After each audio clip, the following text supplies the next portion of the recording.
Mayong adlaw kaninyong tanan nga nagpaminaw karon, ning tulumanon kini ang akong suliran.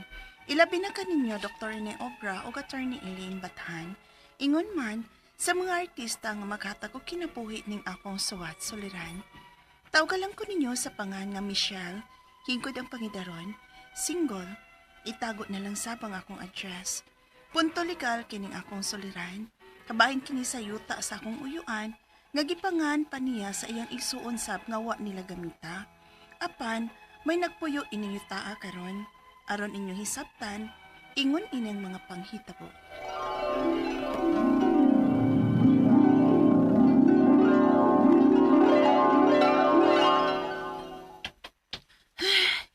Ay, salamat kay hapit na ta maabot sa bahay.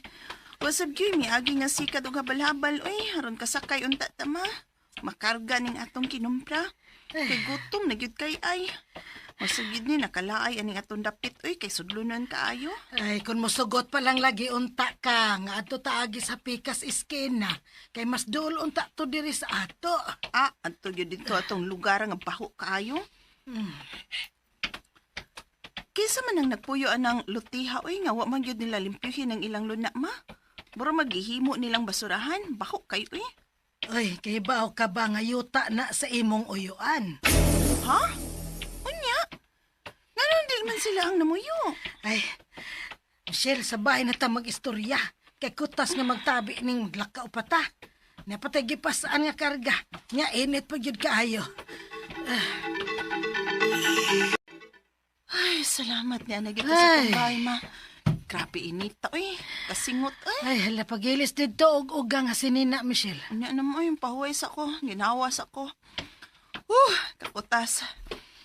Ma, baliktad tong atong gihisgutan na ni Happy. Unsa to? Kang tiyo tong yutaa nga baho nga atong maagian, kay mura gitambakan og mga basura? Oo, lagi. Dungan dabaya mi og palit atong mga lutiha kani adto. Si Tiyo Johnny mo ba? Ato ang magtrabaho ron sa Australia. Apan iyan ang gipangan sa usapan niya kaigsuon si Tiyo Edward nimo nga tuan na namin sa Mindanao. Mauwa sad mapuyo diha. Oh, unya. Kaysa man din ang mga taong nagpuyo diha sa yuta, ma. Nga murag mga basuriro man na sila, uy. Mga kaila man ng Tiyo Edward nimo kani adto. Mo iyang gipabantay ng yuta kay dili lagi siya mapuyo diha. Lo, mao ba? Pero murag dugay naman na silang nagpuyo diha man, no? Dugay na. Bago pagod ming minyo si Papa nimo nga nakapalit ning lote nato nga atong gibayan. Nya pila na go edad nimo ron. Mao kana sila mga 20 ka tuig na sab na kapin sila dihan nagpuyo.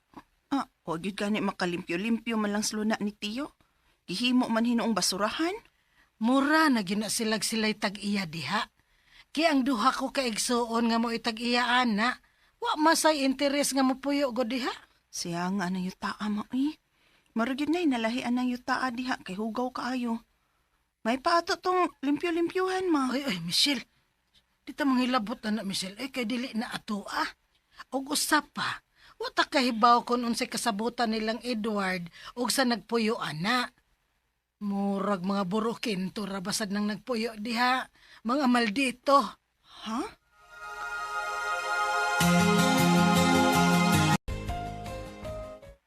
Oy, how ba di ay John? Uy, Muuli ka na diri sa kisa man ka nang kasulti ni Mama nga, Jun. Si Tiyo Jun, baka ha? Sige, John. Magpaabot mi, ha? Bye. Michelle! Ma, kisa tong kaistorya ni mo? Ay, si Tiyo John ni mo, nak. Og muuli na siya din sa Pilipinas. Og anhina mo puyo.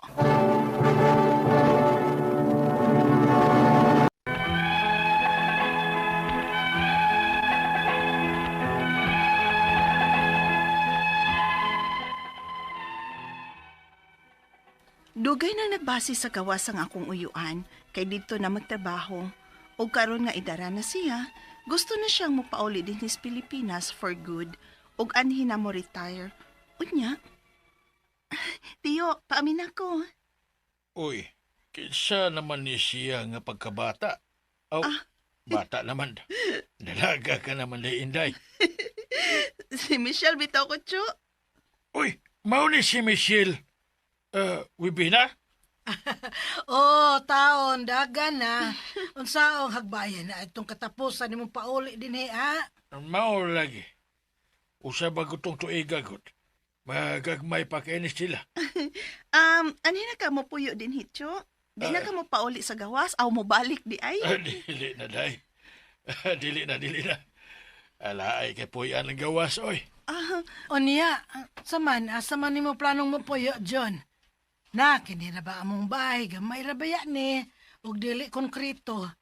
Dili ka kapataod og aircon din Actually, may nakuha kong kondo sa syudad. Pero gusto paghihapon ko nga magbay din sa probinsya. O gamiton to na kong lote nga ako untang gihatag ni Edward kay wa naman din niya gamita. Tuwa naman siya magpermis Davao. Nala, katong lote nga unahan ra din sa amo ang bot nimong ipasabot, John. Na, may mga nagpuyo na raba didto. Ha? Kinsa man?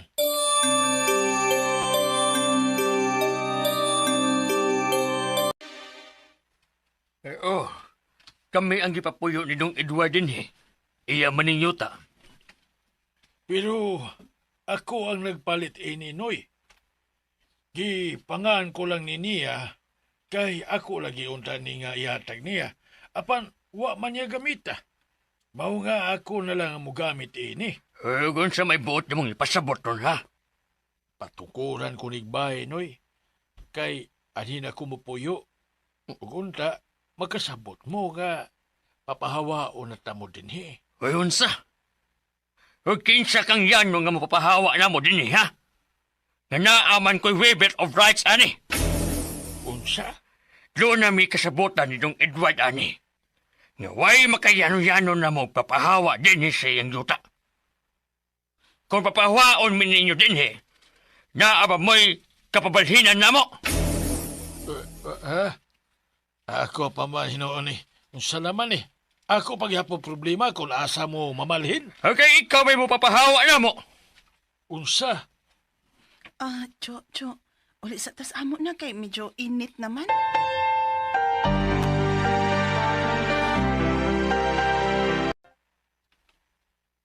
Unsa? Ay, mauna tiyo. Murag maglisod yun kas papahawa ang mga tawhana kay mga maldito man na sila, uy. Na problema nga kung uyuan sa pagpapahawa ining mga tawhana nga nagpuyo ini iyang napalit nga yuta. Nisamot ang among problema kay namatay nga kung uyuan nga maoy nakapangan aning luna nga maoy tag-iya tungod kay na disgrasya. Ang akong mga pangutana mao kining mosunod. Unang pangutana, ang akong uyuan nga si June ang nagpalit o nagbayad ining lunaa nga iyang gipangan sa iyang manghod nga si Edward. Apan, patay na. Kinsa naman karon ang tag-iya sa yuta? Ikaduhang pangutana, may gipapuyo ang akong uyuan nga si Edward sa maong luna sud sa 20 ka tuig na. Dili man sila mamahawa kay may waiver og rights kuno sila. Usa may puot ipasabot ani. Ikatulong pangutana, mga malditohon ning nagpuyo sa luna sa akong uyuan. Kung papahawaon kuno sila, ang akong uyuan ang papangitaon og kabalhinan nila. Gusto ba gud? Ikaw pa to katapusan. Unsa may mga pamaagi aron nga mapapahawa ni mga tawhana nga nagpuyo. Kay gusto na untang gamiton sa akong uyuan ang luna ug tukuran na og bay. Asa man nimo duol? Palihog, tabangi og tambagi ko. Kini ang akong suliran, Michelle. Maayong adlaw mga sukintig paminaw kini si Attorney Elaine Bathanog. Ako today ang mohatag ninyog tambag tubag solusyon. Kalinawan sa inyong mga pangutanag mga problemang may punto legal kay ako.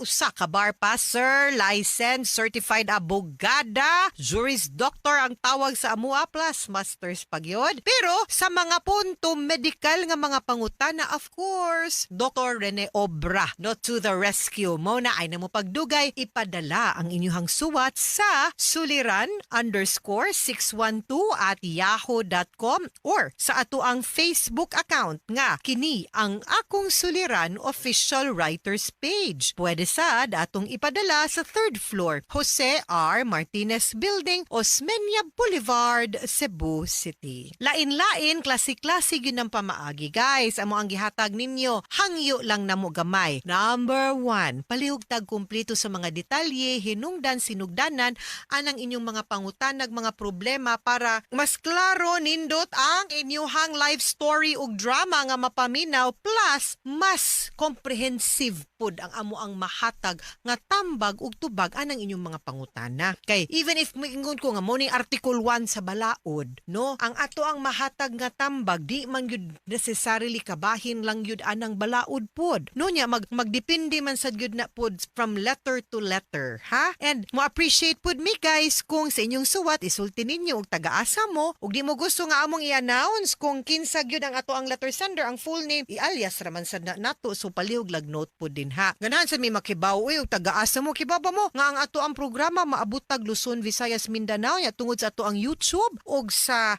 Facebook account agoy international ni Day. Ang ato ang programa, no? Naatay mga letter avid listeners nga naa sa Saudi Arabia, naa sa Kuwait, naa sa Canada, kay makapaminaw man sila through YouTube ug sa Facebook account. Ya dinha biya sa Facebook account nato no tanang programa hangtod ending mapaminaw gyud ninyo asang ubang mga drama programs na agyud po din ha, no? So ako mapasalamaton kaayo ko ninyo sa inyong padayon nga pagsubaybay ug pagpaminaw sa ato ang programa, maparadyo man mo maminaw, no, or sa YouTube or sa ato ang Facebook account. Big thank you kaayo ninyo. Heart lang gyud ni tanan ha. Salamat gyud kaayos nga tanan. And ang ato ang letter sender karong adlaw kay si Michelle. Michelle is from wag hatag ang iyang address pero padani niya ang iyang suwat suliran sa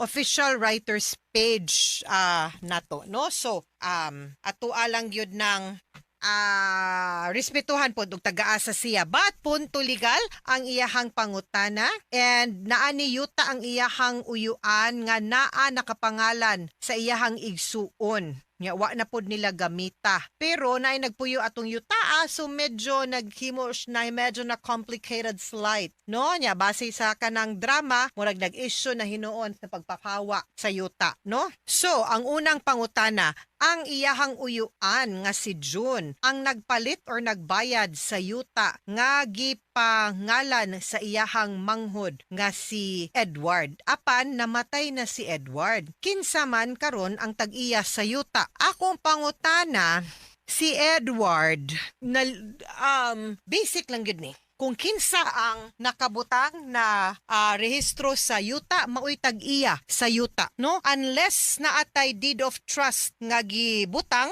para pagpamatuod nga although nakarehistro ni nako pero ako ra ning gikuptan kay gisalig ra ni sa ako ang maong yuta, so dili gyud ta magkaingon nga naay laing tag-iya aning yuta. Okay? So dili gyud si tiyo nimo ang mahimong tag-iya anang yuta, ha? Kay sa yuta ang basis gyud nato will always be the title kung kang kinsa nakapangalan. Now, kung namatay na Rabanis Edward, following the rules on succession, ang mahimong tag-iya gyud ani ang mga nanunod ni Edward, no? Legally speaking, kung mao ni ato ang mahimo natong basis, no? So muna ato alang tan-awon kung unsa gyud ang ato ang basihan, ha? So anyway, iyang ikaduhang pangutana, may gipapuyo ang akong uyuan nga si Edward sa maong dili uyuan, may gipapuyo ko ni si Edward igsuon no sa maong luna sulod sa 20 ka tuig.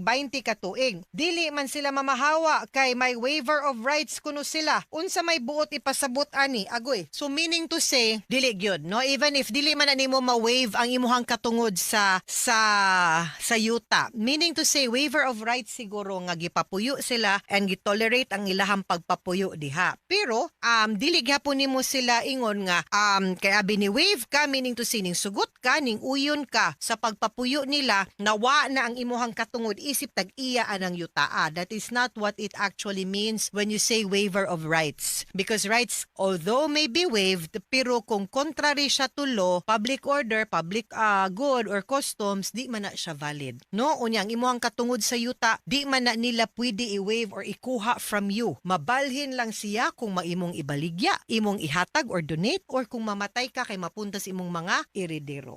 Pwede kang mupapuyo. Pwede kang moingon nga i-waive nako, dili mo mubayad nako, wa mo'y bayranan nako. Libre ang inyong pagpapuyo. Pero nung ka nga apil sa imuhang waiver, ang imuhang pagpanag-iya sa yuta. Kay otherwise, hatag na siya. Donation na siya. Okay? Ikatulong pangutana, mga maldituhon ning nagpuyo sa luna sa ako ang uyuan. Kung papahawaon kuno sila, ang akong uyuan ang papangitaon ug ilang kabalhinan husto bagod ahawd. Dili gyud na pwede gyud kay ilaha man ng di man na nato obligasyon. Pwede ta mo tabang, pwede ta mo assist para mapadali, pero dili na nato sila katungod nga papahawaon, labi na nga wa sila'y katungod over the property. No? Wa na gay mo nagbayad og abang, wa na gay nakapahimos ang imuha ang tinuod tag-iya sa yuta. Inyo pang i-burden sa pagpapangita sa yuta, oy dili pod. Sobra ra pod kaayo, no? You cannot bite more that you can chew. Okay? Ikaupat og katapusang pangutana unsa may mga pamaagi aron nga mapapahawa ning mga tawhana nga nagpuyo kay gusto na untang gamiton sa akong uyuan ang luna nga tukuran og balay unsa asa man mi moduol. Of course, una sa tas barangay kay para i-eject sila, i-evict sila, papahawaon sila. Eviction sa bahay ni Kuya. Ejectment, no? Pero kung dili gyud sila maklaro, masabot, masturya, then mukuha tag certificate to file action kay para mo-file na lang ta didto sa korte. Kay dili man pwede, no? Nga forceful pod. Kay peaceful man pod ang ilahang pag-ukupar, no? Sa sinugdanan anang yutaa. Unya, naabot na lang yun sa higayon, nagamito na sa tinuod tag-iya ang yuta, wa pod sila'y reason to say no. But di pod makiangayon og sakto nga pwersaho na to sila guba sad sa balay kay katungod man pod na nila. So let the court issue an order through a case that you will file for ejectment. Ug dili madal sa barangay, ug storya, husay nga kusa silang muhawa or unsa baroy ma-offer og matabang ninyo para mas mapadali ang ilahang pagguba ug pagbalhin sa ilahang luna ug silang balay, then adto kita duol tag abogado kikinhanglan man kita kay korte na may mo decide nga mapapahawa sila. Mga suking tigpaminaw, hinaot unta nga namoy nakutlo na pagtulunan karong adlaw.